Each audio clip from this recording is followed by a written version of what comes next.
Good afternoon, dear delegates. We start our third session, which is named Effect of Reform of Competition Law and Policy on the Markets and Consumers. Changes in the competition policy, legislation, and law enforcement have a direct effect on the business of consumers.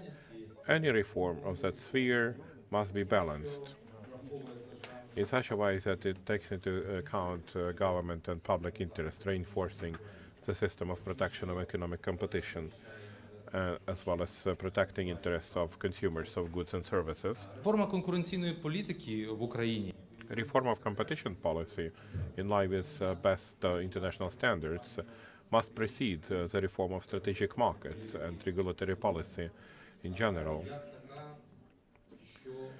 As such, which is the most important, one has to make a competitive anti-monopoly audit of such institutions like taxation, privatization, state aid to economic agents, activity of government agencies in that field. This is rather important. Also, we have to thoroughly analyze the existing system of protection of the system of economic competition in Ukraine, because it must become the factor of positive economic change.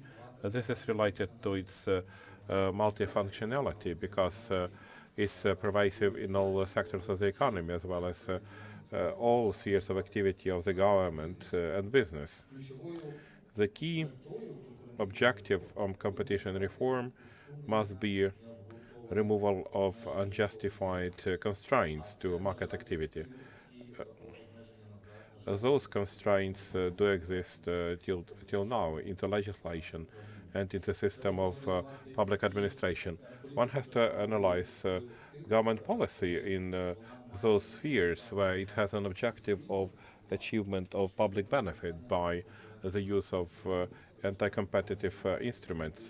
This must be analyzed as well. We must study how to reduce the risks of anti-competitive instruments. And here, one has to use international experience of other countries, as well as recommendations of such organizations as OECD, UNCTAD, ICN, and other organizations.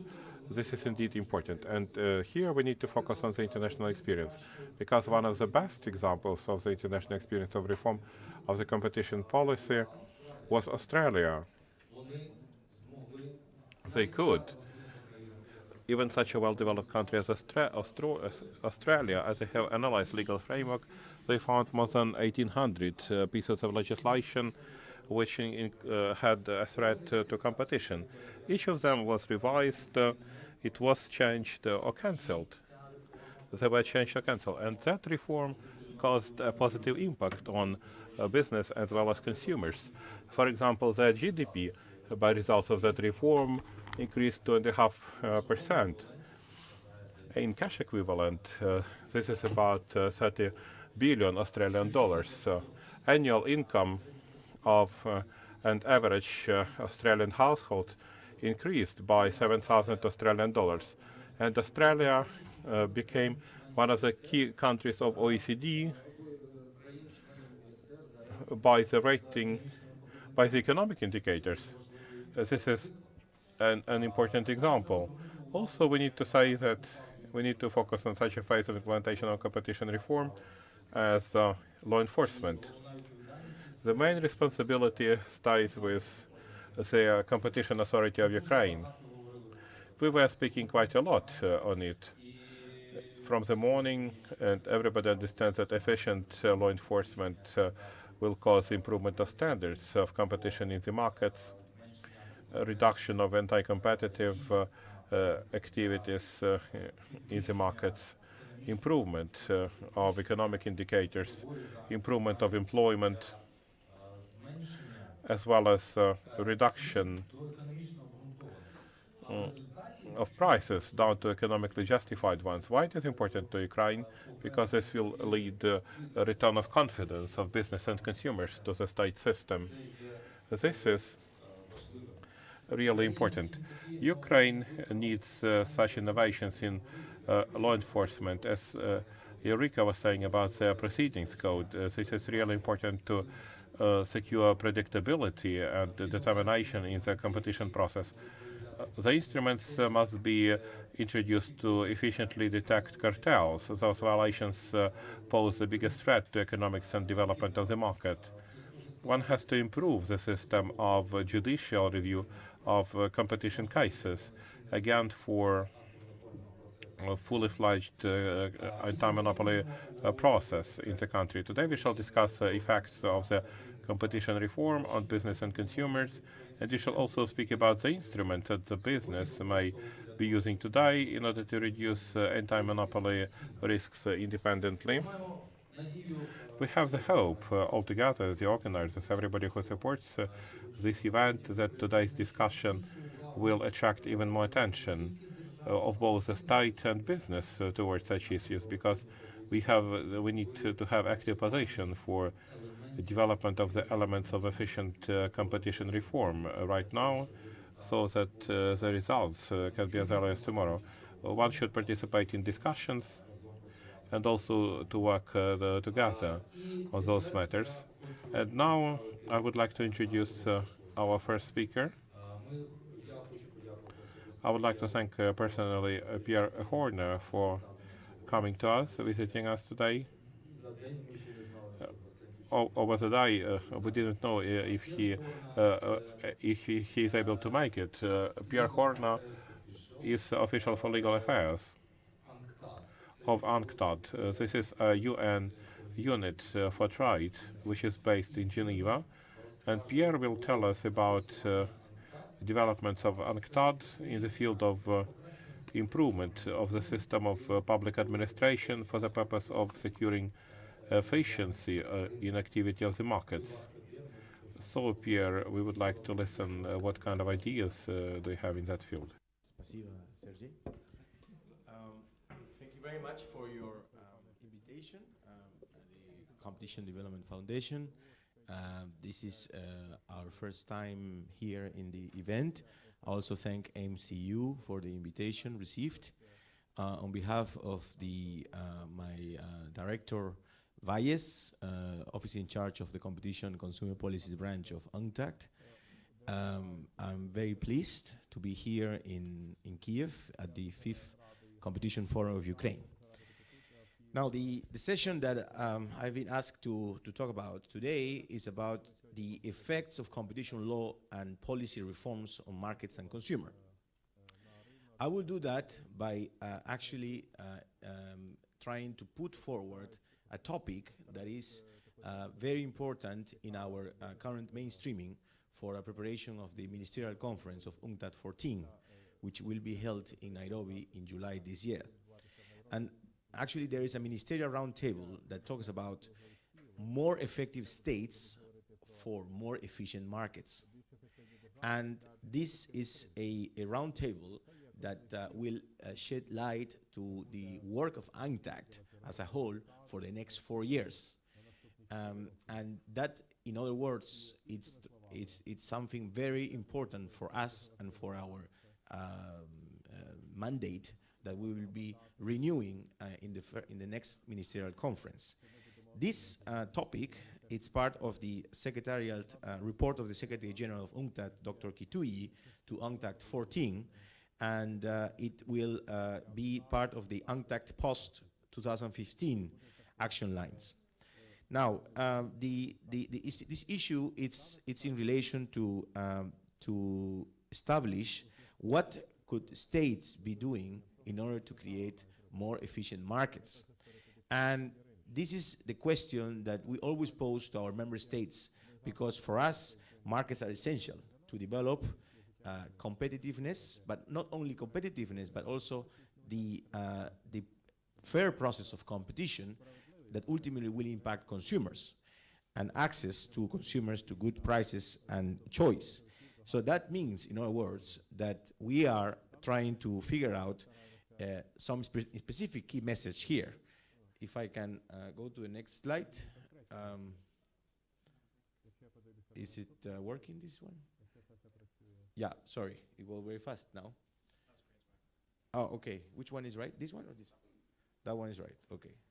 So we need to go back then. So what are the key messages of our work now as a UNCTAD? That of course we should be able to look into the main structure functions of states towards. But it is important now that there are new developments coming up at the level of the UN where member states have been actively involved.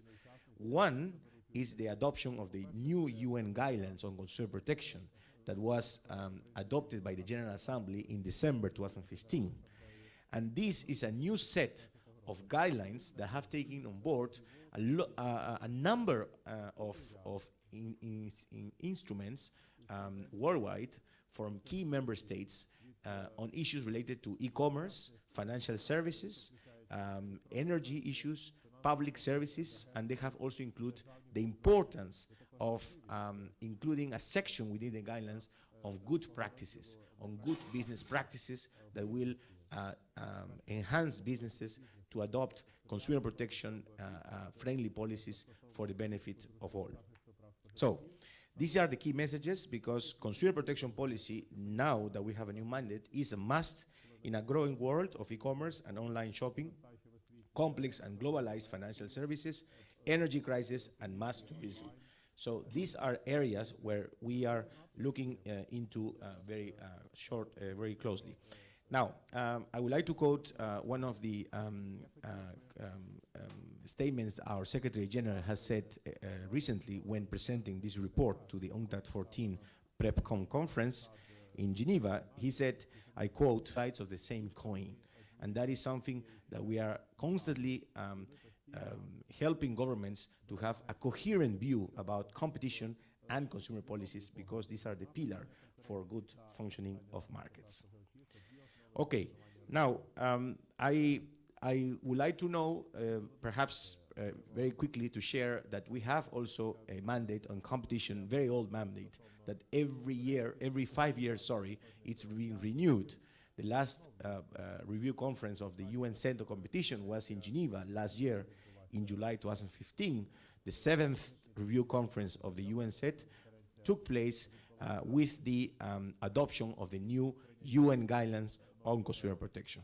So for those that are not familiar with that, we have the only multilateral framework on competition, which is a non-binding soft law instrument from the United Nations that was adopted in 1980. And you can see it actually recommends countries to adopt and fully implement competition legislations, and that's this was our mandate to do the peer review of Ukraine in 2012. Now, we have a number of objectives of this UN set, and this is important because every 5 years it is being renewed its validity. And we think that one of the issues that we need to strengthen in the work with the member states is the fight against cross-border anti-competitive practices, and how this could be enhanced by enlarged and sustainable competition agencies working effectively at the national level, but also at the regional level at large. So this is something that we would like to see in more and more in the forthcoming 5 years of validity of this UN set. Now, with that in mind, and because I have been told that I had to be brief in this presentation, I would like just to see that, of course, since I'm talking on behalf of UNCTAD, I would like to say that UNCTAD has its unique position as a fully multilateral body based on soft norms with full membership of developing and economies in transitions. And this is something that we need to carry out more and more with the active participation of member states. For instance, we are now have a mandate to do a peer review on consumer policy, which will be the first one this year, 2016. I take opportunity to invite all of you to the intergovernmental group of experts, which will be held in Geneva in October 2016. Now, this is an area where we need to focus also and fully cooperate with all of you and member states, and of course, competition agencies at large. Now, there are some questions of discussions that I would like to anticipate to you now that we are discussing our previous months before the ministerial conference. And also it's in relation to the topic that we are discussing in this session, which is what are the competition and industrial policies complementaries to contradictory activities and policies that may be achieving or not sustainable development goals. This is something that it may be also reflective when we talk about merger activities, where industrial and competition policies may have some tension between them. And this is also another connected question is related to whether or not countries may benefit fully from the trade liberalizations in the presence of anti-competitive practice. We already said that this is a challenge in itself, fighting against regional cartels, export cartels, import cartels, something that that unfortunately at the WTO was not handled at the time. One issue that also we would like to see, and it is all in connection to avoid market failures in some specific markets, particularly in infrastructure services sectors, such as telecom, energy, and banking. These are, for at least for UNCTAD, are key to meet the basic needs of people and to facilitate the functioning of other sectors of the economy. That, and this is a question that we will be addressing in our ministerial conference in Nairobi in July, to what extent is competition policy an essential complementary policy for these crucial services? This is something that we will do, and now I will go to the last slide, which is basically the topic of the growing number of regional and bilateral trade agreements, which are to attempt, and they're trying to do their best, to address the market behavior of SOEs. And this is something very important, because I've been looking at the great achievements of Ukraine Competition Agency, MCU, and they will have an state aid regulation for next year. And that means that a strategic part of competitive neutrality should also be taken in place. And that's something that UNCTAD can support in this regard. So we are ready to do that. And with that, I thank you very much for your attention. Thank you very much, Pierre. Yeah, I think it's very. Is it? Oh, it's also. Yeah, this is a very interesting topic of to discuss as well. The next speaker, I suggest that we will have Q&A after the speakers will present to have joint discussion. So the next speaker is Mr. Tanner, who you know already. It's a great friend of Ukraine too. So in this session, he will speak on competition enforcement from point of view of policy observations after a decade of leading the Austrian authority. Mr. Tanner, please, the floor is yours. So, Sergei, thank you very much once more for the possibility to speak to you and to share some experience from the point of view of a small competition authority, and we made some observations I want to share with you. I've listed up some, how to say, modern aspects, divided it up in external and internal points. As already mentioned, prevention and strong enforcement is a very important points for making competition work successful. Brought for you one paper concerning the prevention area. It's one booklet with a documentation of all the conferences we made in the last 2 years for you. And for the competition authority, of course. It's also in English, you can share it. And I think one key issue is, of course, the international cooperation, as we realize today, because I think we all can learn from each other. I've heard a lot in my discussions yesterday and today about the problems in Ukraine, and be sure that we have similar problems also in Austria. If you look at the, for instance, if you look at the railway sector, there is no competition neither in Ukraine nor in Austria, but also not in Germany and in France, of course. I think independence has already been mentioned. I think one point which is very important is that competition authorities should make fast decisions, not only for the sake of the competition authority, for the sake of the consumer, but also for the sake of the business community and for the enterprise. Nobody has an advantage if a procedure leads for 3, 4, 5, 6, 7, 8 years. It's not good. It's not good for the company. It's not good for the workers, the company, and it's not good for the society at the end. So I think this is a very important point, and I think when we made this experience in Austria, that a good contact with the business community, with the lawyers, is very important and brings us forward together. We developed a lot of papers, a lot of informations, a lot of standpoints together with the business community and together with the lawyers. We published, for instance, our leniency guidelines or our settlement procedures. We worked together with the community and then we published it. And we had a lot of discussion.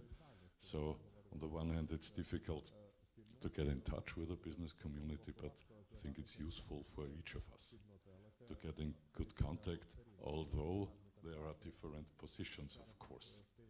This is of course the case, but I think it's useful and it's a big step forward. Contact the media, of course. As competition authority, you need allies.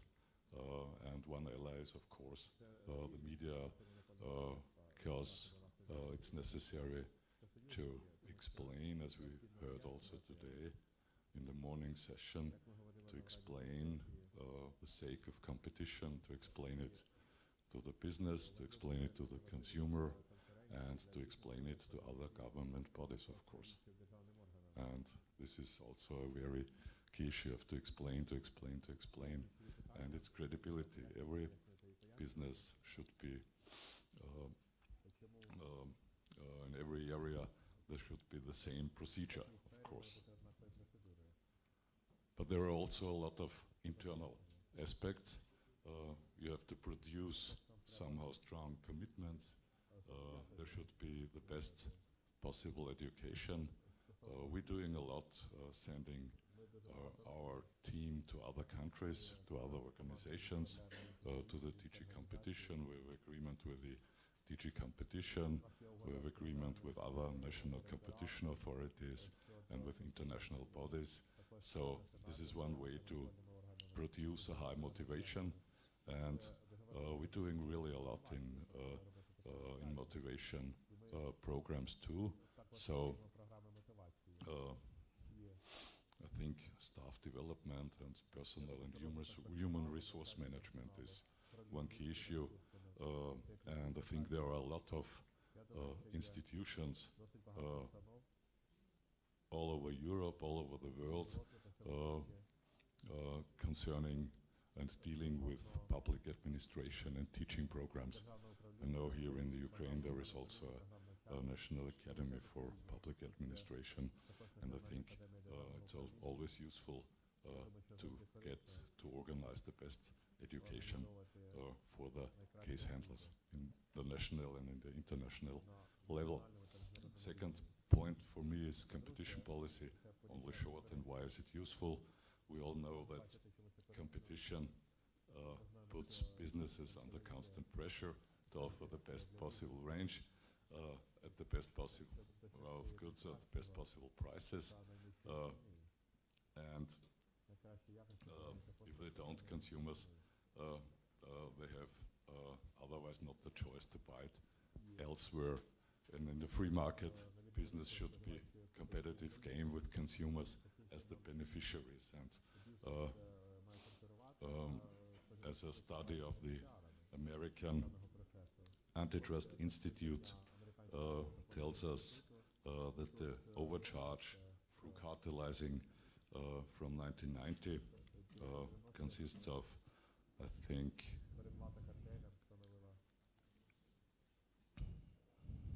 $1.6 trillion on the one hand, but there are only fines given about 123 billion dollars. So there is a big overcharge for the consumer. If you sum it up, it's Professor Connor who counted this and tried to manage it. Sometimes companies try to limit competition, of course, and it's job of the competition authority to stop and to correct this behavior, of course. On the other hand, competition policy ensures that markets work efficiently, that the consumer will not be harmed, of course, by anti-competitive behavior, and therefore competition policy is beneficial for buying public, for instance, with lower prices and so on. Why do we need competition policy? Because market failures do exist such that there are barriers to entry that could prevent other firms competing the market, but even the entrance is possible dominant positions might occur for lock-in effects and switching costs and so on. Additionally, firms may follow business strategies which increase the profit illegally and harm consumers through collusion, that mergers which give cause for concerns. As we heard today, there is abuse of dominant positions, of course, by anti-competitive behavior, for instance, predatory pricing, excessive pricing, and so on. So I think, and we think, every modern competition authority must prevent correct such anti-competitive situations by controlling and checking the arrangement between the companies that restrict competition, that the abuse of dominant positions, and by means, of course, cooperation also with other national competition authorities. Some examples from Austria we did in the last time, and we organized in the last time. We focused on vertical agreements because there is a direct consumer harm, of course, at the issue. Example one were the food retailers, big food retailers in Austria. They were fined at least with 53 million euros. The food producers were also fined in the last year. And the third, so very interesting part, electronic consumer goods. This is the online buying sector. We also find a lot of companies in the last years. So I have three conclusions.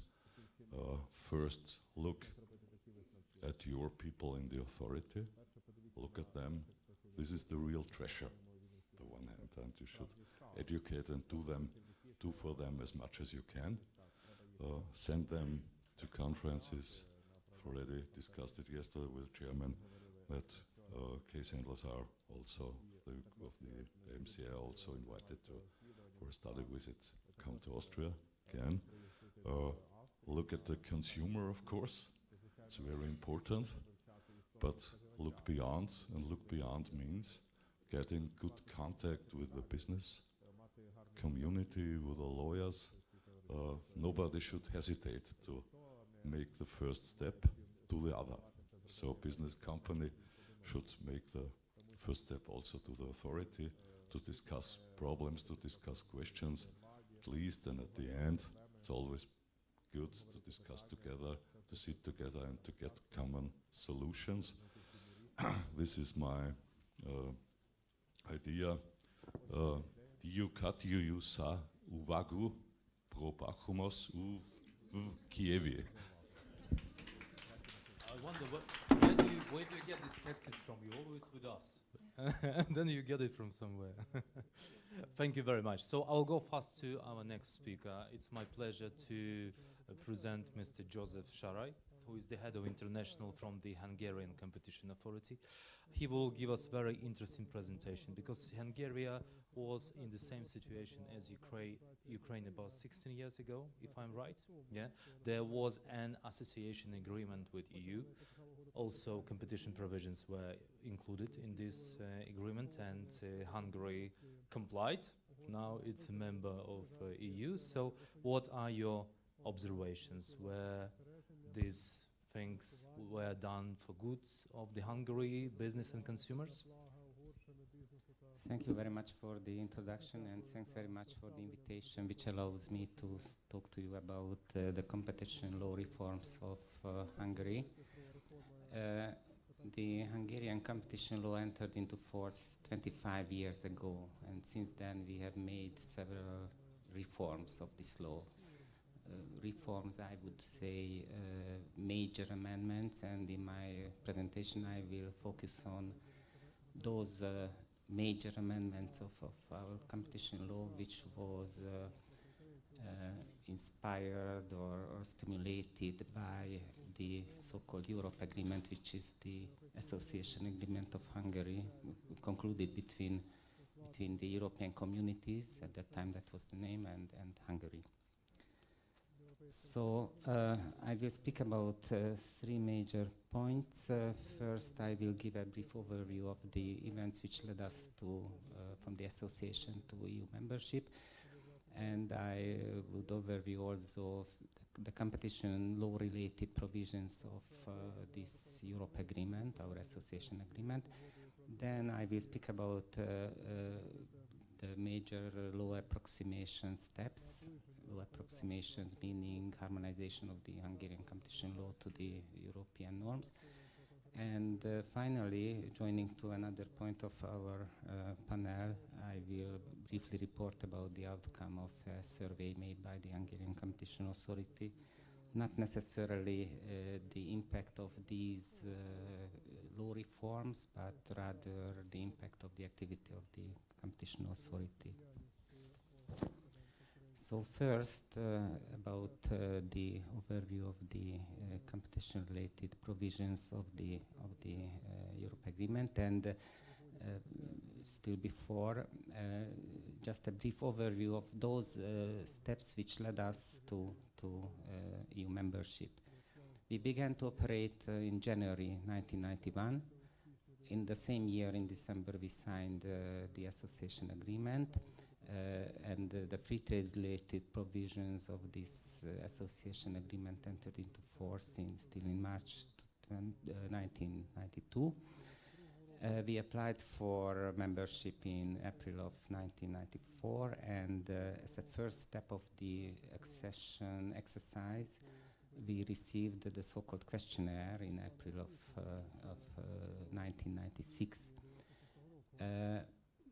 Immediately afterwards, we introduced a new Competition Act, which was the result of the law approximation to the European norms.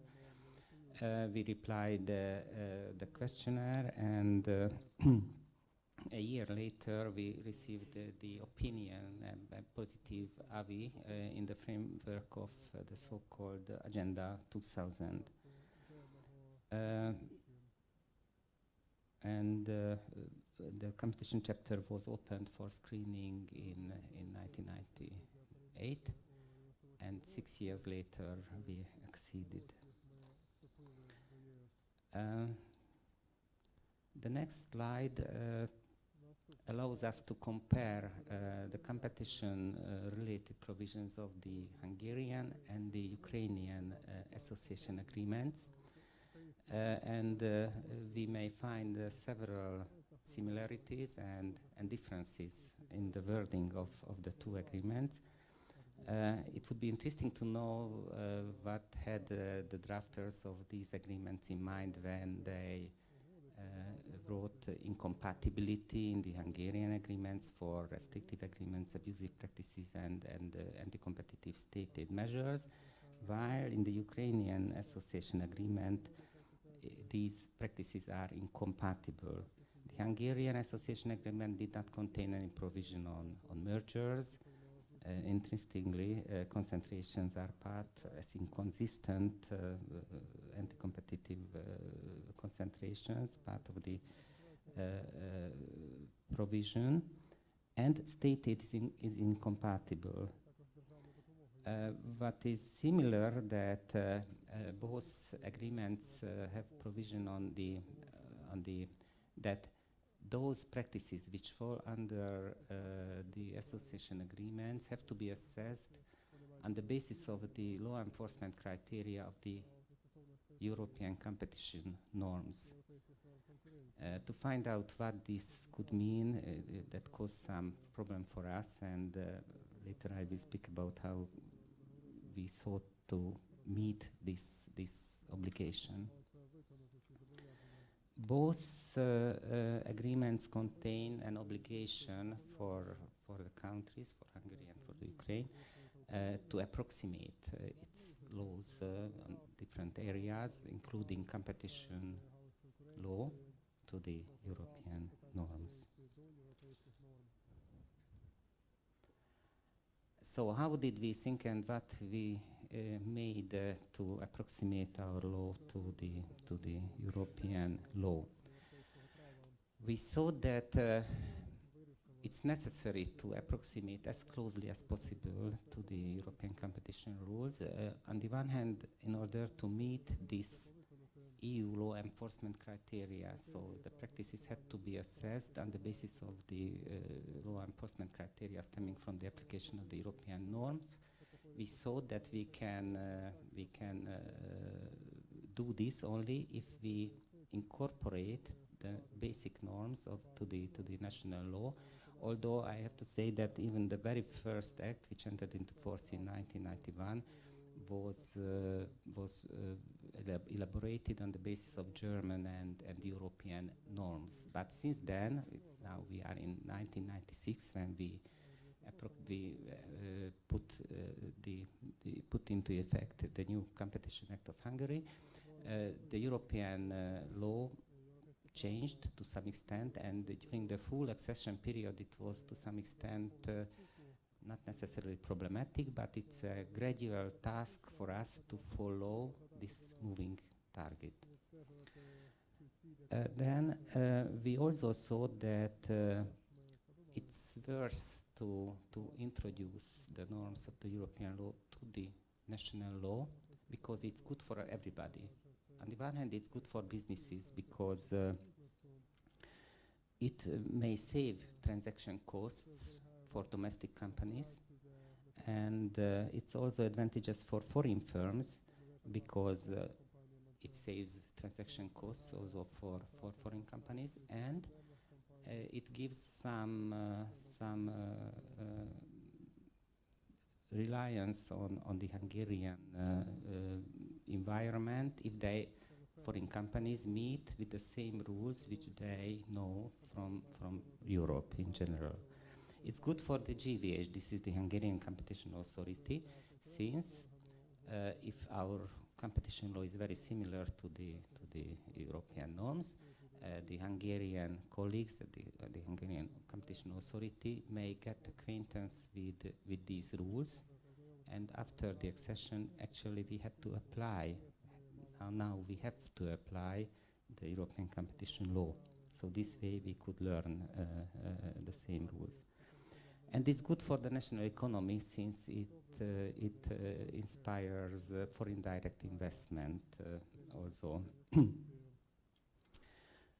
It was very important that we did not copy mechanically or in a slavish way the European norms. So we always had to consider the national legal environment, and not only the legal environment, but obviously the Hungarian markets and the interest of Hungarian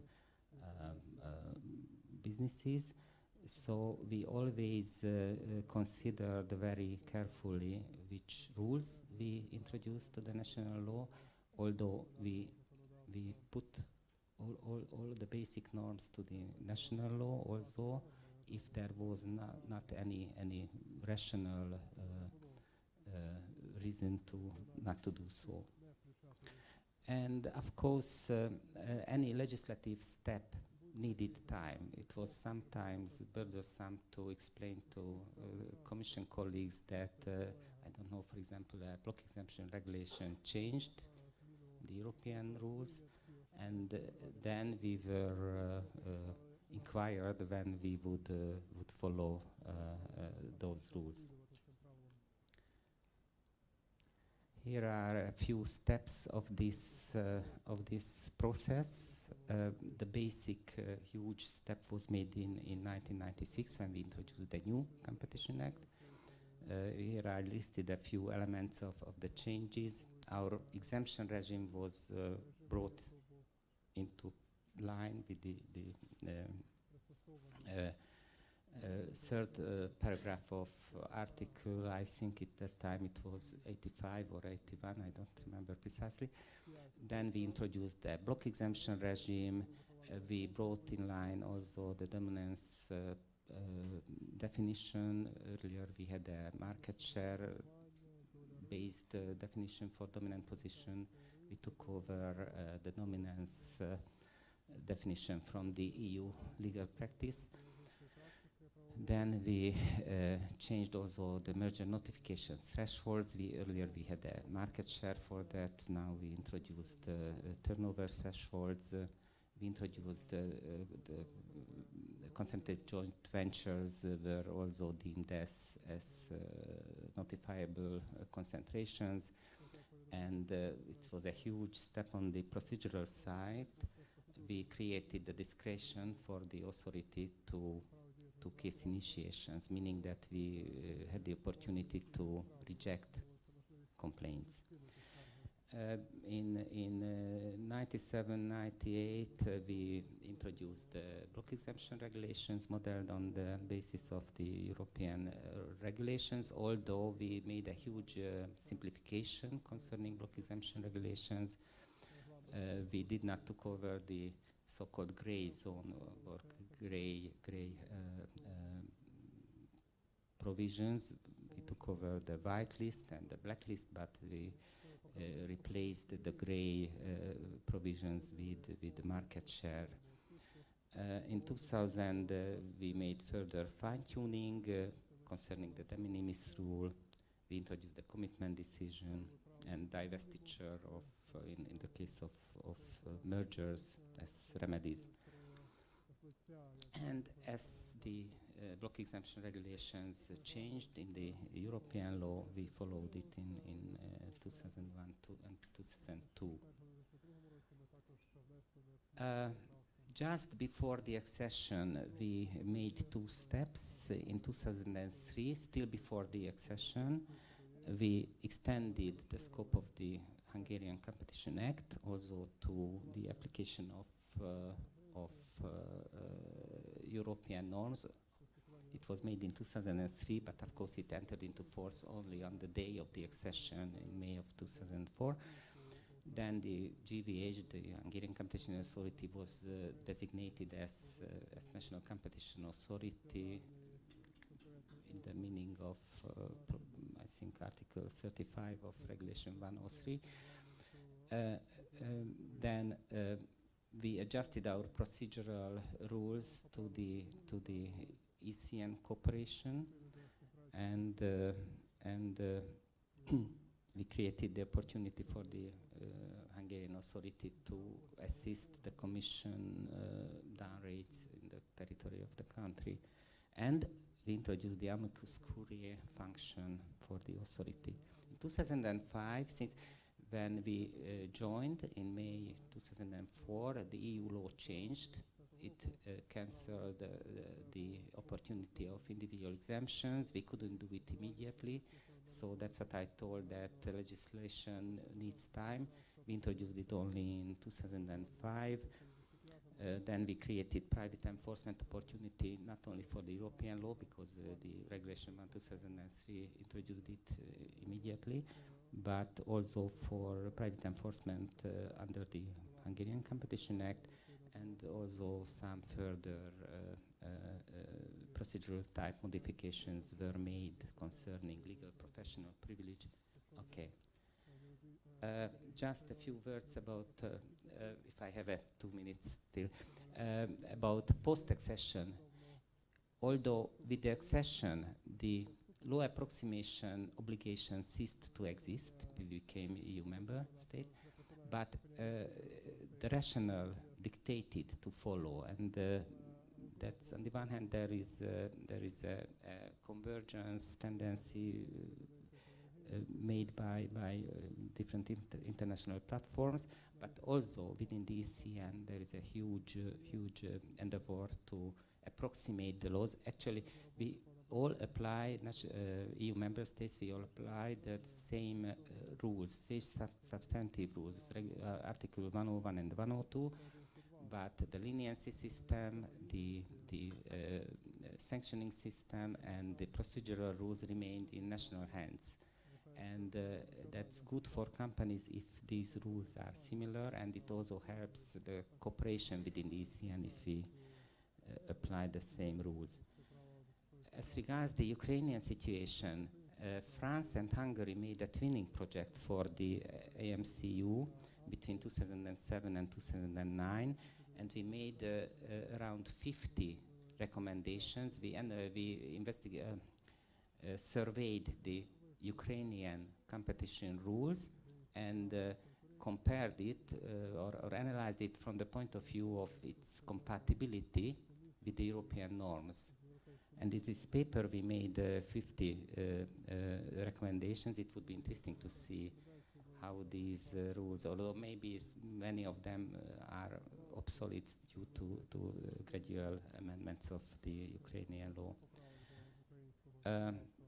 Okay, and I think I will skip my last point, which would have been the impact and ex-ante impact assessment made by the GVH in two steps, covering the years of 2008 and 2012 on the one hand, and 2009-2014. You may have heard about this in the morning from Madame Tsigalski and also from the Lithuanian outcome. Just to say a few words about the results, and I think this is the most highlighting outcome of the first survey which we made. The gain for consumers exceeded by 4 times the budget of the GVH, and I know that some other authorities have much more impressive results. You may see the English version report of this ex-ante analysis on this website, and thank you very much for your attention. Thank you very much. Thank you, Joseph. Thank you very much. So the next, we are halfway through. So the next presentation is very interesting, actually, because now we will hear about effects of competition policy reform in Ukraine that is already felt by business. And it's always a great pleasure to announce not only a great speaker, but a very good friend on a panel. Andy Hunter, President of the American Chamber of Commerce, please. The floor Thank is you. yours. Thank you, Serhii. Thank you for your very warm welcome. I'm delighted to be here because, as Serhii said, you know, we represent the business community, the voice of business, and we feel the effects of the policies, the legislation on our members. We are the American Chamber of Commerce. About 30% of our members are American. The rest are the large European investors and also Ukrainian companies. We represent the largest investors, the corporates, and also the biggest law firms, the best, who have the best lawyers working here.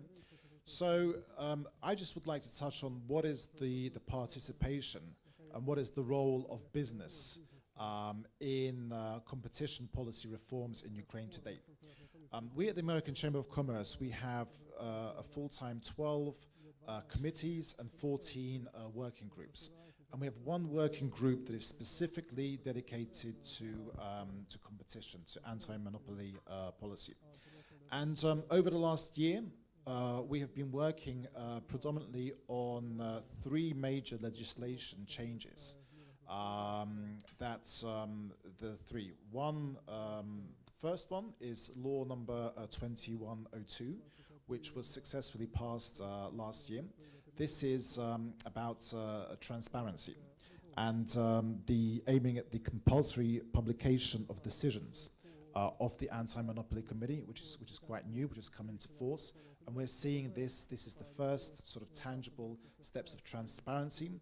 And as was discussed, this is something that's very tangible, that gives the trust between the business communities and the authorities in terms of what's happening. So I think the transparency, this law has been adopted and already in force. Second, in terms of legislation, is 2168A. This is increasing effectiveness of control over economic concentrations. This is on the concentrations, and this is based on best international practices. We and our the lawyers working with the American Chamber of Commerce, this is something we have focused on in great detail. The law was passed in Parliament on February 3rd, I believe, and at the moment, as of today, as of 17th of March, it is still with the President. He signed? Okay, so there you go. So yesterday the President signed the law, so it's come into effect. And I think that's also something very tangible in terms of the concentrations and the importance this has on international business that are operating, it's international business generally. And thirdly, it's 2431. This is something that's ongoing. This is introducing legally binding methodology of calculating fines. The fines of violation of legislation and protection of economic competition, and the possibility to review the sanctions implied by the Anti-Monopoly Committee of Ukraine. This is something we're actually working on as we speak. This is something we have a position paper on, and we have been actively engaged in this this draft legislation, and we are supportive of it, and we are hoping it'll be adopted in the nearest future. So in terms of the role of business, I think what we have seen generally over the last 2 years in Ukraine, and especially over the last 9 months that we've been working together with the leadership of the Anti-Monopoly Committee here in Ukraine, we are seeing a big shift, a big B2G, business to government shift, where we are seeing that our member companies or employees of our member companies, they are moving now to government roles. And I think this is very good because this allows us to maintain this constant dialogue. And I think the dialogue that we've been having with the Anti-Monopoly Committee, especially over the last 9 months, has been very good. And, we are very grateful. I think business generally is very grateful to the team, especially the leadership. Especially what we're seeing is the leadership on top. I think at various levels we still are seeing that things could be improved. But what we're seeing is with the leadership is something that we are very grateful to the team and to you for, and so we hope to continue this, working together and focusing on best international practices. The best international practice, getting the best lawyers in, the best international lawyers, but also the best local lawyers, and adopting that legislation to provide the ease of doing business in Ukraine. So I will end on that point, and I'll be happy to answer any questions if they arise. So thank you. Thank you very much, Andy. The next speaker is Alberto Heimler, who you know already. Alberto Heimler, he has great experience with economics, with competition law and policy. He has spent about 17 years, if I'm right, with the Italian Competition Authority. And he was extensively involved with such international organizations like OECD, ICN, and other ones. And today he will speak about the competition-orientated reforms, and especially about OECD approach and Italian experience in this field. Please, Professor Heimler. Thank you very much for introduction. I will not use the slides for the sake of time, so that I will finish up quicker and probably even more effectively, I hope. Let me start by saying that Italy is part of the European Union, as you know, but nonetheless, Italy has a lot of autonomy in regulation. Because the objective that the European Union pursues is mainly the free movements of goods, services, capital, and people.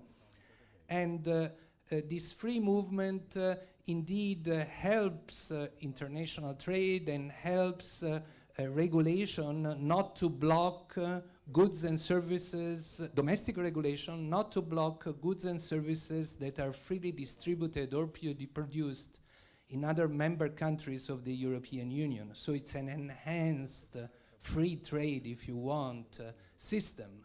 However, the European Union in general does not provide for many goods and services the standard that regulation has to adopt.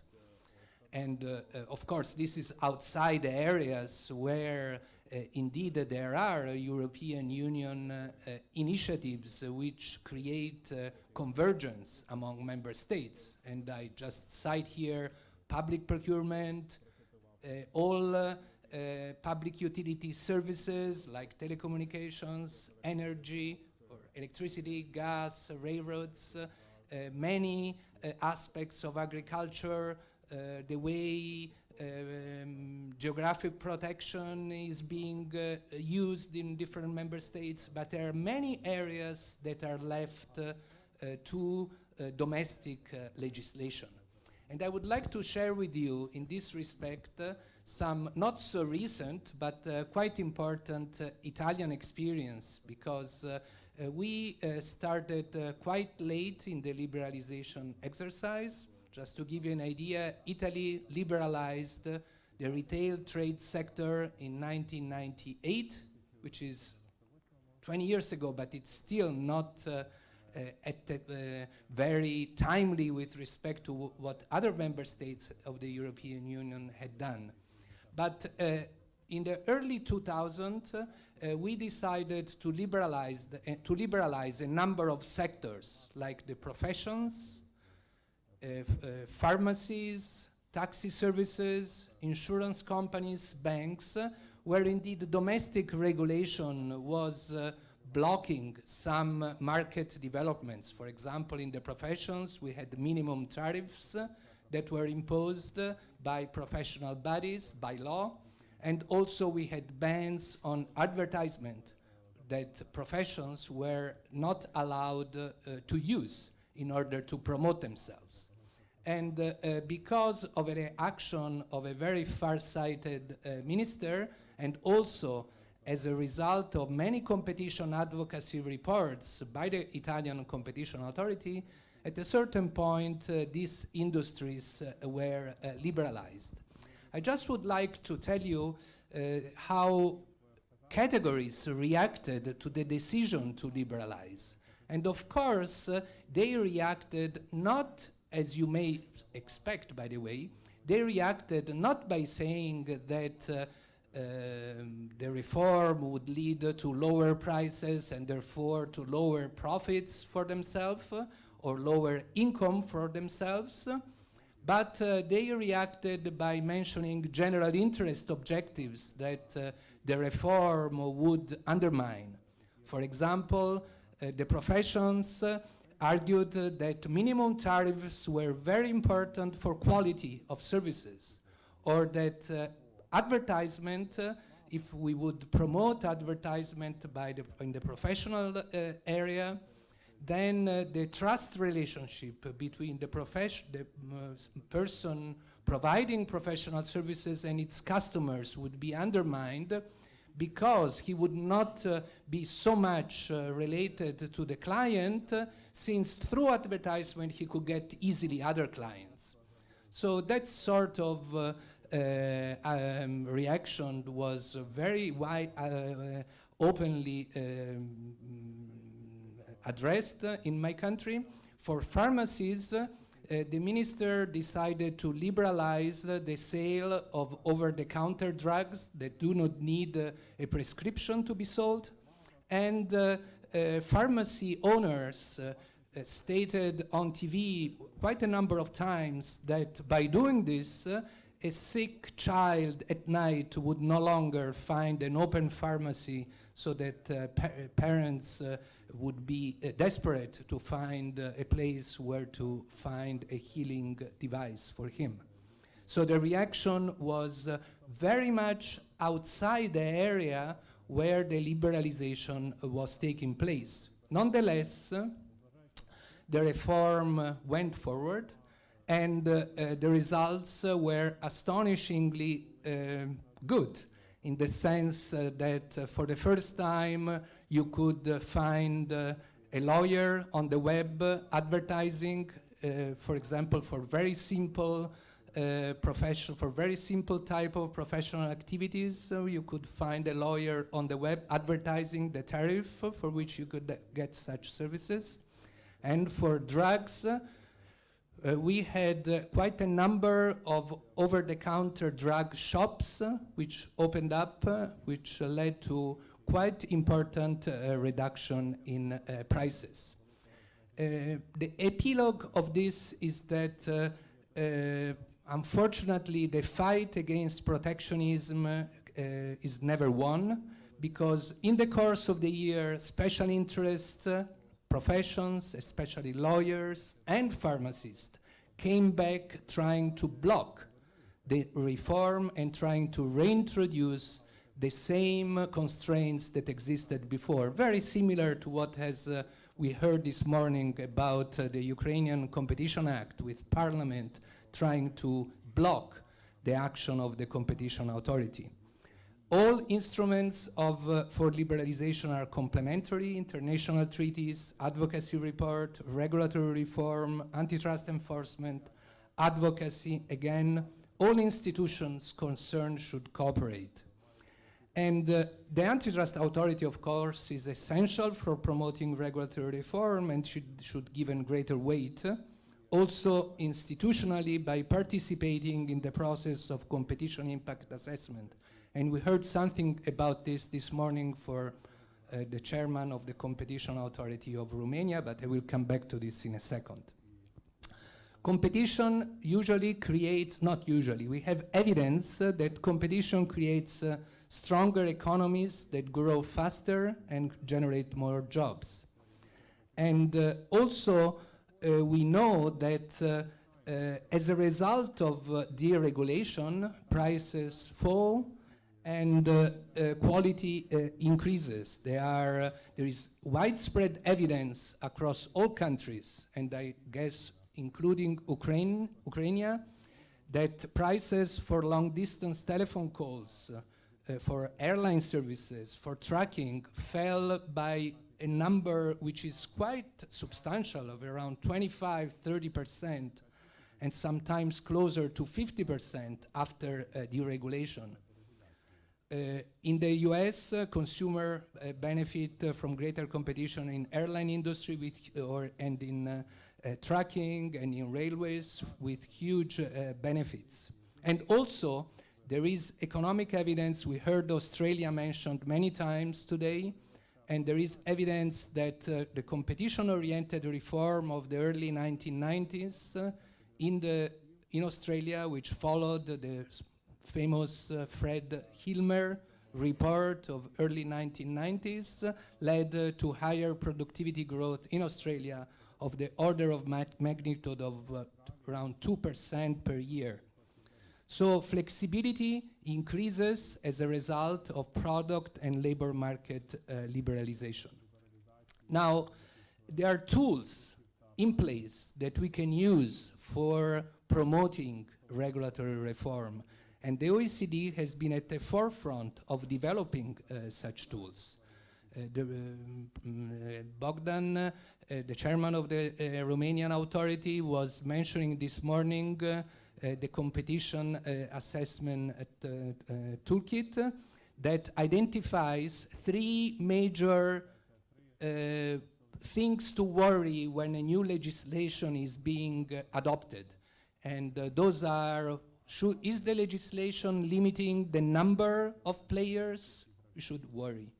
Is the legislation limiting the ability of suppliers to compete? We should also worry.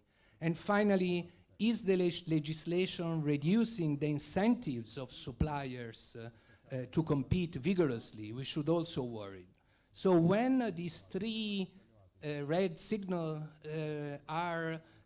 come up when revising legislation, we should do a thorough review of legislation and see whether these restrictions are justified, and if because they pursue some general interest objective, and if they're not, we should stop them and change them. Now, competition impact assessment should be done at a level, we heard this morning at the Prime Minister office, at a level where legislation is being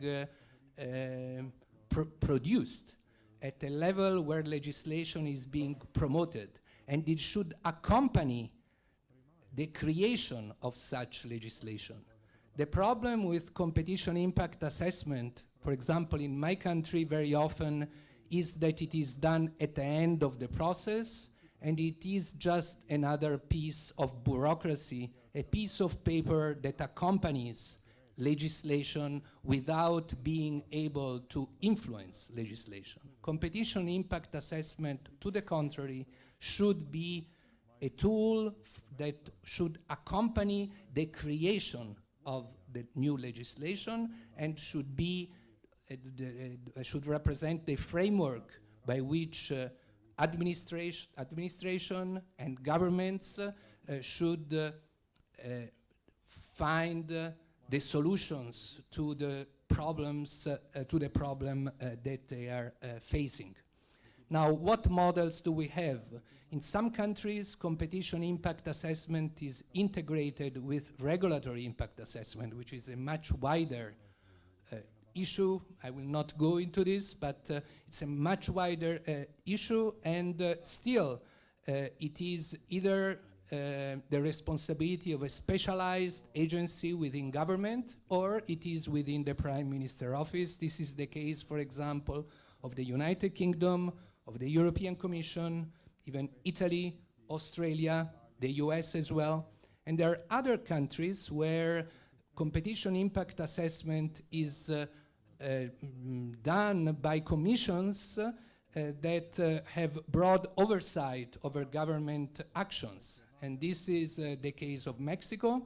It's the case of Korea, which where indeed the chair of the competition authority participates to ministerial meetings just to provide the opinion and the advice of the competition authorities to what is being discussed or what is being decided. And the same is true for Romania, we heard this morning, where indeed the competition authority participates to the meeting which precede the Prime Minister, the government meetings of Romania. Also they are discussing and promoting changes. And I think this is quite an important duty of a competition authority that could be helped if the competition authority, if in this work, the competition authority is assisted by a broader commission that is able to identify the competitive constraints of new legislation. Of course, competition impact assessment can also be adapted and adopted for existing legislation, and also here, of course, it can provide very good results, as for example has been done in Australia, which is again an example which is important to cite. So competition impact assessment is a very effective tool for creating and maintaining markets competitive. And it should be applied to existing laws and especially to new laws. And the analysis should be undertaken early on, accompanying the process of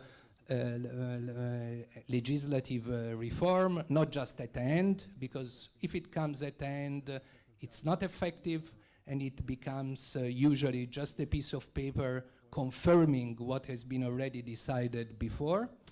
And it should be done by experts, which requires training. And in this respect, the OECD has produced a number of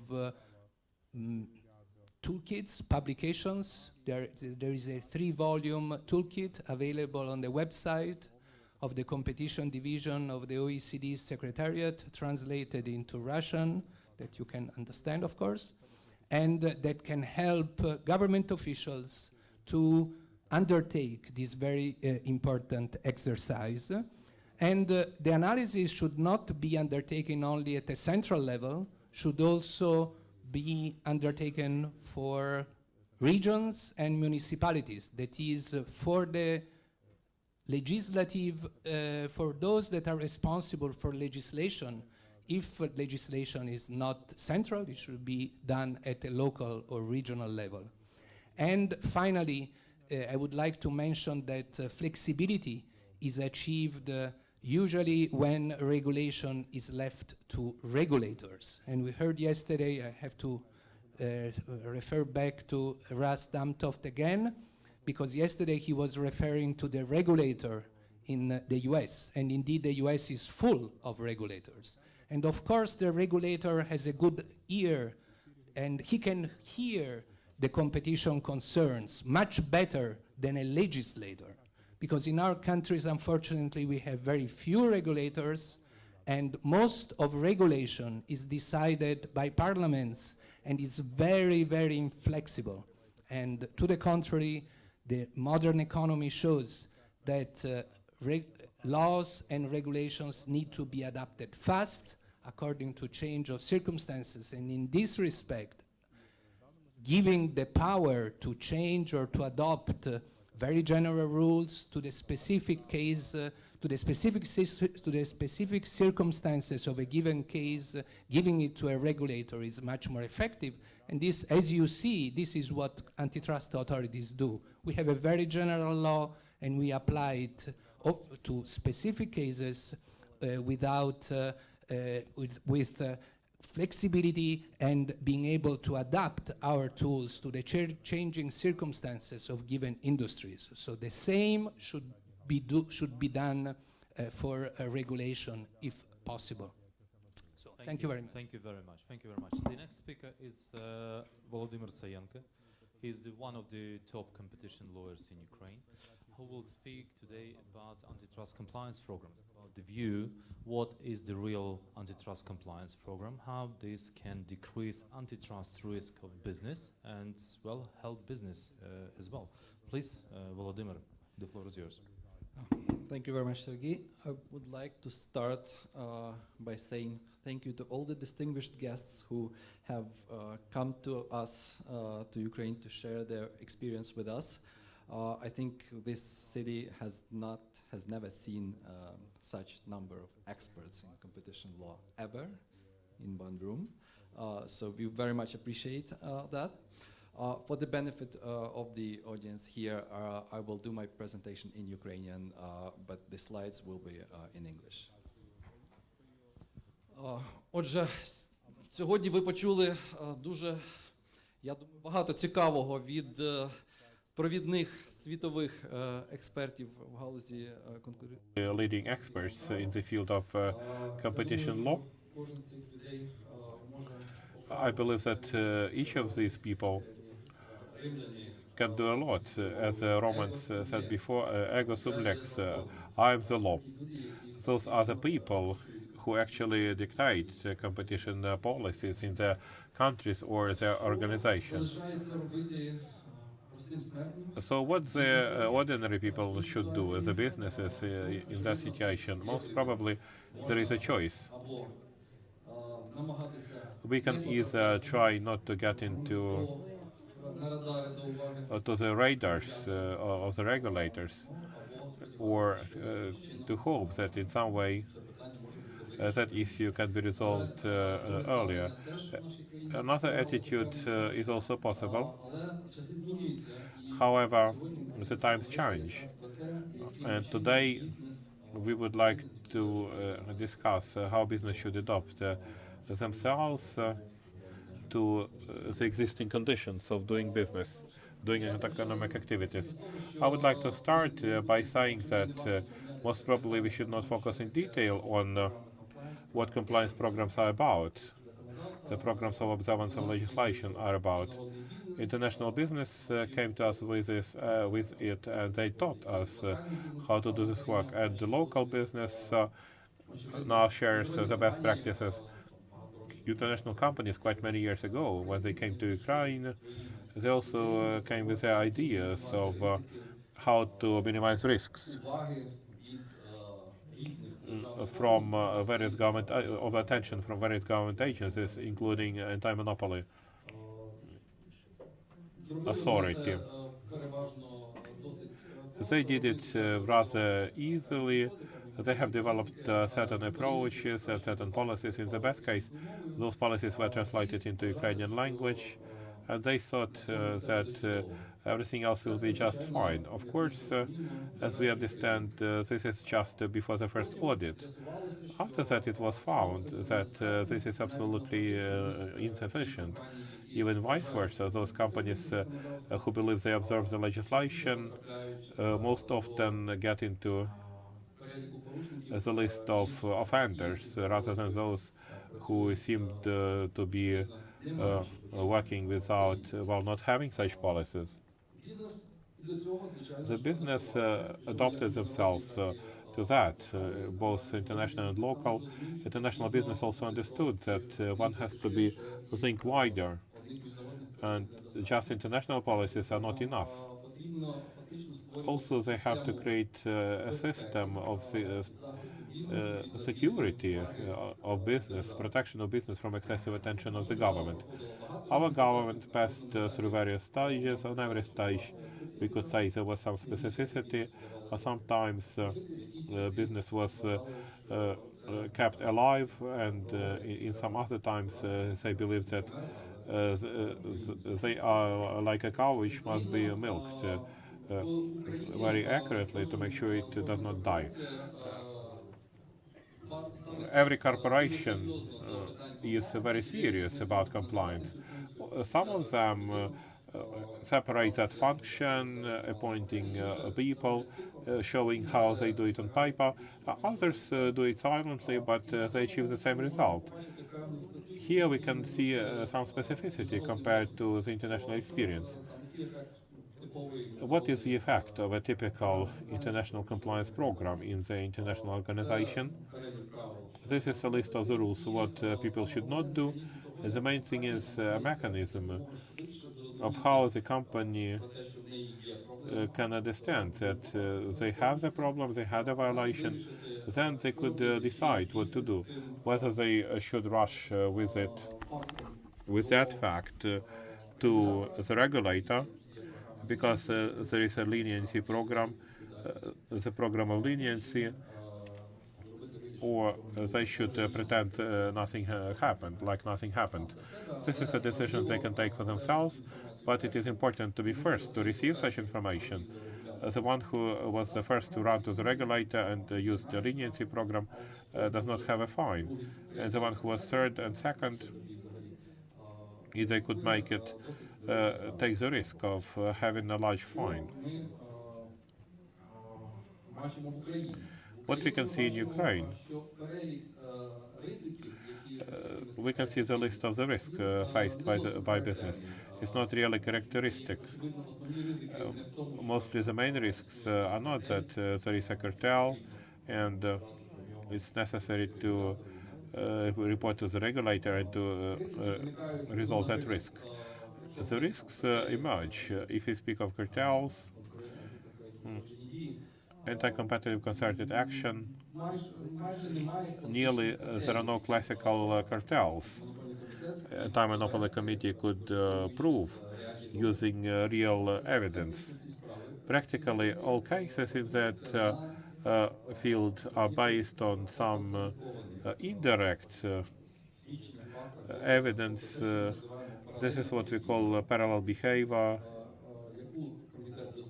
which is examined by the committee, and as a result of the economic analysis, they come to a conclusion that most probably there is a cartel.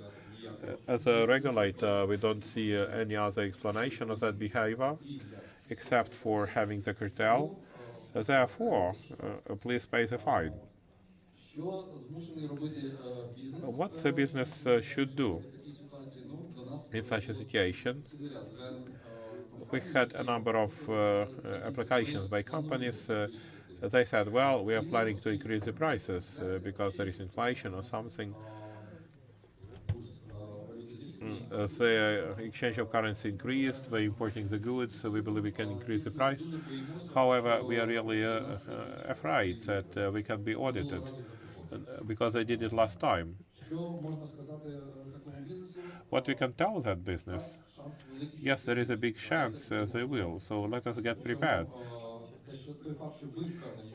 As you're confident that you don't have a cartel, it doesn't mean you can feel easy. First, we don't really understand the business which can increase the price of their goods prorated to the foreign dollar exchange rate. Maybe there is some wrong here, because people will not be able to buy the same quantity of goods because the market is not good enough. Maybe there is indeed a monopoly position, then we have to analyze that behavior as a potential abuse of monopoly, of dominating position. If there is no such a dominating position, what should the business do? They need to look into the algorithm of analysis used by the competition authority and get convinced that our price will be raised at least not at the same time with our main competitors. Such an analysis can be held, and I'm not sure that in many jurisdictions of the world people are concerned about such a preventive analysis, because we are used Як дотримуватися законодавства, а й про те, що to thinking how to comply and what the regulators think about our compliance, and how we can justify this in our analysis. Among the other potential offenses, there are quite many ones which are not characteristic for other jurisdictions. However, we have to think about quite often. For example, quite many Ukrainian businesses, not only Ukrainian, are using in their structuring offshore companies. And the offshore companies who are registered by some company specializing on such registration services quite often provide their nominal directors. It would be interesting to ask a question sometimes to the client. Didn't you find out from the client what other companies the same person is a nominal director of? And then please have a look into our current legislation. And it's about combination of positions and one of the forms of concentration. Few people think about it. However, in reality, the companies should at least have some minimal education campaign for their management to make sure such simple mistakes are not made. Therefore, Ukrainian compliance is most probably different from what we are used to see in the classical examples, and those examples that can be seen in quite many other jurisdictions. Not to distract the attention on the technical details, I'll quickly run through it about what types, what categories of employees are the risk zone. Everything is clear. Normally, it's a decision which is taken by senior management, maybe with involvement of the legal department. So any compliance programs are targeted at this audience, although on some other types of infringements may involve marketing and even technical stuff. What's interesting in terms of implementation of compliance programs, in most companies they are already implemented, so we say that we need to do adaptation. At the slide you can see the typical steps that are taken by the company. First, you have to analyze where the risks are. I gave several illustrations. Every business has specificity. Some businesses have high risks of unfair competition. Some businesses have risks of cartel arrangements.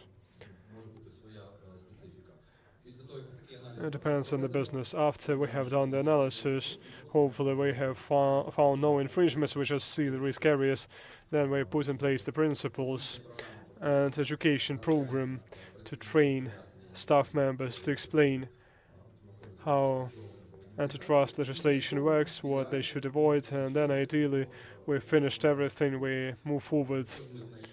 If we detect the risks, then we go to the upper area, which is potentially explosive. It means that we have seen the risk, or we can cover the risk by getting the explanation from the regulator.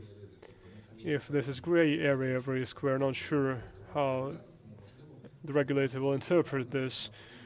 We're sure that our position will be correct, we just need explanation from AMCU. If we see that the problem is serious, no one repealed these lines, but no one used these lines, we'll be glad to see the first case in Ukraine. I don't think that this procedure will be on demand very strongly, but I'm afraid it may be used by unconscientious applicants for some manipulations. We have analyzed these plans. We have not recommended them to any clients, but we see gaps, and we're afraid that some people may use them. And the last step in this analysis, if we see that everything is very poor, you need to give up, because you can get leniency programs to cover this risk. It's one of the options for those who can sleep quietly if you're ready to pay the fine for the infringement you committed. So we'll not analyze due diligence at the company. The most interesting point here from my experience, some clients are very serious about these activities. They just don't give access to archive, to mail, for us as outsiders, as law firm, to review if there are issues to analyze, but they also request to organize artificial downread. They invite our staff members to the company. No one knows about our arrival. One of the companies requested 3 teams at the same time in 3 different offices in Ukraine. The plant, it's 5 minutes to 10, we show up. At that point, the director of the company gets the phone call that from the head office that people arrived and we have to let them in. We should not beat them with bats and kick them out using security guards. These are our people, but they imitate the visits of AMCU. And based on the results of this inspection, you can see weaknesses. Implementation of the program. Once again, this is classical. I don't want to take too much of your time. The main principles to be reflected in the program of leniency. I like to see that it's important to establish a communication mechanism when the staff members have found that they have issues in negotiation. They should not be afraid to inform their management about this, so that the company can take action. Without this element, no program, no activities at the company will work.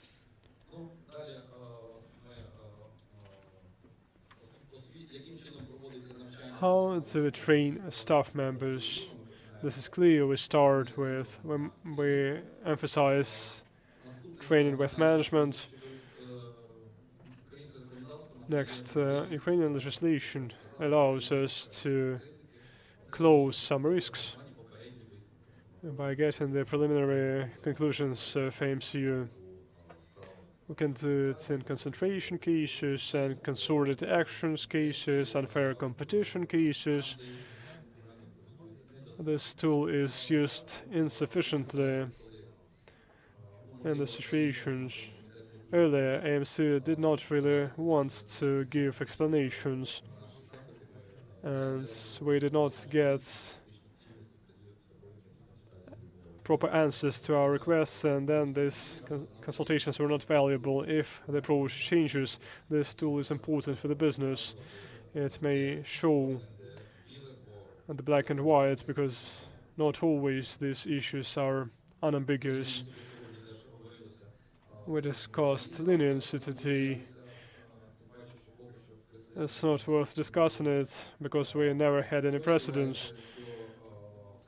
What happens is if everything is bad, then if there was infringement, we identify the infringements, we have the chance to apply to AMCU to inform about the infringement. Obviously, the penalty will be given and the issue will be closed. The positive point here is that, again, it was mentioned today, AMCU published recommendations and explanations and demonstrated what are the approaches to calculating fines. This is a huge step ahead. It allows us to understand the risks. If we inform AMCU about infringement in the company, we can calculate the economic impact, the amount of fine. It's clear that when you inform AMCU based on your own initiative, it reduces the responsibility. The last slide and the comment. What if we made a mistake or AMCU made the mistake? Can we get justice in Ukrainian courts? It's the rhetoric question. Today we have heard the presentation of Member of Parliament Victoria Ptashnik. She was discussing problems due to the reform of procedural legislation. The problems were well covered. I don't want to discuss what kind of courts should hear the cases, administrative courts or commercial courts. My personal view, I don't care. The courts should be competent. This is it. You may cancel all the courts and merge everything in one court. The most important judges should specialize. They should know what they're doing. What are the known disadvantages of existing system? Why these initiatives exist to make the procedure of fine calculation compulsory. It should be defined by regulation and not recommendation of the committee. There is the fact that courts believe that they cannot hear the case on the merits. They don't go into economic analysis. They believe that defining the market boundaries, no one can do it but AMCU. They don't think that involving experts is acceptable procedure for the courts, and so the conclusion is if you go to the court, there is high risk that the court will take the position that AMCU is always right. We have heard the statistics today in annual reports of AMCU. There is a lot of interesting statistics. It was published this Monday, this week. You have heard about from the chairman of AMCU today that about 5,000 infringements were stopped for 1 year. This is a huge number. Half of them were with fines. In the report, you will see appeals against these fines, number of appeals by the business. The statistics of further litigation is not good for us, depending on type of case. When the business appeals the decision of the committee, it's a little bit better. It's 15 to 20% better. When the committee tries to collect the debt, in the case of fine, it's like 98% of success rate in all the cases. Our recommendation is not to take the case to the court. Try to explain your position to AMCU, but use NGOs, use members of parliament. We need to complete the reform of judiciary, and then the judiciary control mechanism will work for the benefit of all of us. Thank you. Thank you, Vladimir. A quick question, 1 minute. From your perspective, antitrust compliance programs in Ukraine and enforcement, their availability in the system of corporate governance of the company. Is this mitigating or aggravating circumstance under potential anti-monopoly investigation, or neither one of this? What's your personal opinion? The discussion on this has started long ago. We have heard it at the presentation in August previous year when the draft recommendation was presented, and the item that the presence of the program is one of the factors that is mitigating circumstance. It was introduced for the discussion at the slides. I remember in italics it was presented by Ms. Maria Nizhnik, and then this item disappeared from the final version of recommendation. We remember the participants of the discussion. Obviously, their position has the influence on this decision. We believe, my personal view, I believe that it's very important to motivate business to put in place compliance programs, including by specifying in the laws and regulations that the availability of compliance program is one of the factors that AMC will take into consideration, which is important. There should be a qualification requirement objective. It should not be just one paper or 3 pages just to put a tick to say that we have it and that's it. This compliance program should be feasible, it should be operational, it should demonstrate objectively that the owner of the business or the management are interested in minimizing the risk of infringement. The fact that infringement took place should not be forgotten. This means the compliance program failed. I believe that this may demonstrate not that the company has problem. It's not aggravating circumstance for the company. It can be aggravating circumstance if we had criminal responsibility of natural persons, of individuals. Then we would say that it shows the presence of direct intent, unlike negligence. These are different degrees of guilt. This should be taken into account. As we don't have criminal responsibility for individuals, this discussion is not relevant for the legal entity. My personal view, we need to encourage them, we need to incentivize them. It's good to continue this discussion. We see that from international experience is ambiguous. We have to study it, we have to go back to this issue after that. Thank you. We can continue this discussion. Alberto, please, a comment. To say that in our jurisdictions we don't, the price for a compliance program is simply the fact that the probability of getting a sanction is reduced, full stop. So we don't have positive rewards for compliance programs. The problem, I put some thought in it, and I thank you also for what you said, because I agree with what you mentioned, because the problem with compliance programs is that, of course, compliance program can be just put there and be just a sort of a defense that everybody is not complying with. And for a competition authority to judge the seriousness of a compliance program, it's extremely difficult. That's the problem. So first we have to identify what are the characteristics of a serious compliance program, which is extremely difficult to find, or at least I don't know how to do it. Maybe you can help us. But this is the first. And then if that is possible, then of course you can provide some reward. But if it is not possible, then simply the reward is, as in our jurisdiction, our jurisdictions, is simply to have a lower probability to have a fine, because you will reduce the number of violations by having a serious program in itself. Thank you very much. So I have a very quick question to using this unique opportunity. Please forgive me for running a bit late. We will start next session straight away. One question to Theodore, Joseph, and Alberta.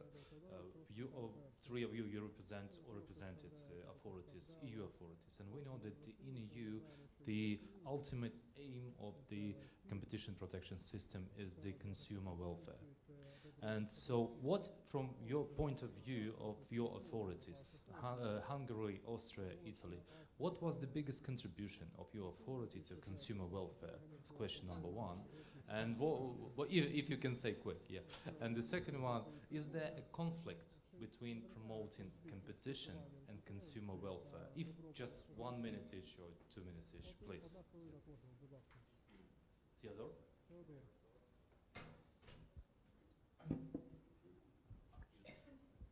Thank you. Good question. But let me first make one remark concerning that what Alberto said concerning the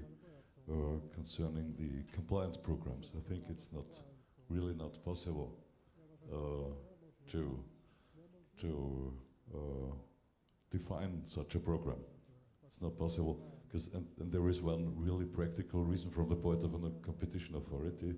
It's the fact that if a compliance program if you take it as mitigating factor, you can count and you can look forward what fine you would have to pay if you add the investment, of course. So, and this is not the point in I think a compliance program is two different areas. There is a second danger, we only mentioned it in the European area, concerning the mock-down rates. There are legislations in the European Union that it's forbidden to pretend to be an official by criminal law. I only want to mention it in the European area. Concerning question, answering very short concerning the consumer effect. I think the biggest area, or the biggest success in our area was the procedures we did in the food retail sector. Because of course we catch the 3 or 4 biggest companies in Austria. They have a market share about 80–85%. Now they are very aware to fix prices together in the vertical area. This is the big concern on the one hand, but I think we did a lot of in the background inspections down rates the companies. This raised the awareness.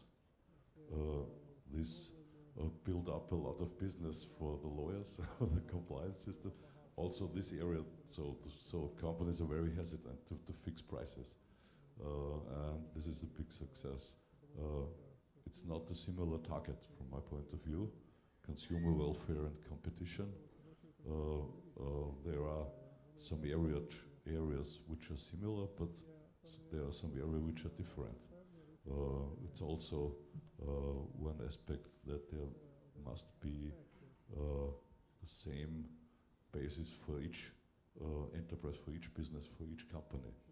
And companies must rely on that what we do. And we have to deal with each company in a similar way. This is not the target consumer, but this is a basis for investment and competitiveness, of course. And this is a second target to build up a good competitiveness area.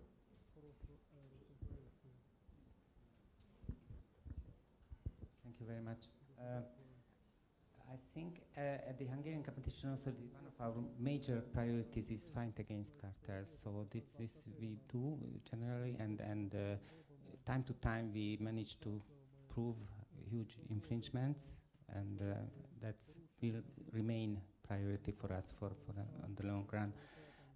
Concerning whether to protect competition or the consumers, I believe if we protect competition, not the competitors obviously, but the competition, it has a indirect effect on consumer welfare. So there is no discrepancy. If we protect competition, we have a positive impact on consumer welfare with our activity. Yeah, just to say, right.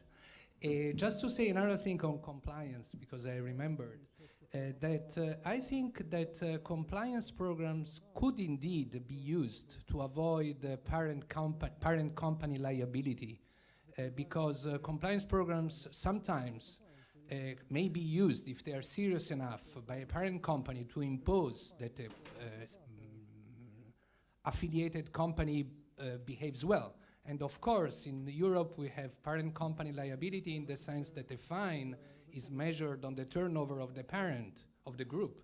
And maybe if we find good ways, compliance program could indeed be a defense against parent company liability. This I see, instead of mitigating circumstance, this I see as a possibility. And but of course, the issue of defining what is a serious program remains.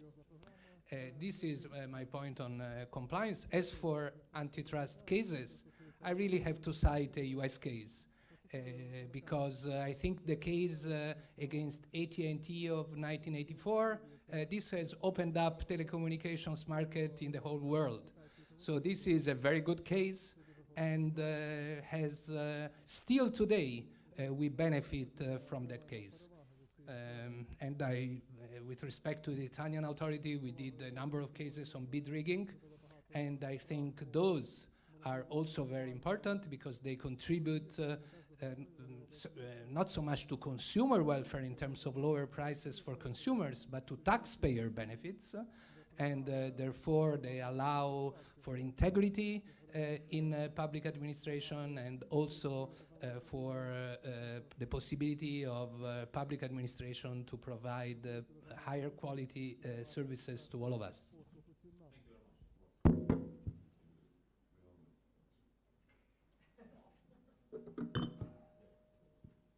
I think we now have 3 microphones. I don't know which one we monopolized. Sorry. Only one sentence concerning the mitigating factor with compliance. Again, if you cartelize and you do it, it should be fined. But I've learned university, if you do it and you know it if there is compliance program, there should be a higher fine. Of course, doing is bad, but doing and knowing is, I think, a little bit better. Thank you, sorry. Thank you very much. And now I would like to invite, sorry, we don't have any more time. We will have another opportunity tomorrow to ask, or during the reception. Now I would like to invite to the stage Anna Artyomenko. I would like to, first of all, I would like to thank you, our distinguished panel. Please. Thank you, sir. And I would like to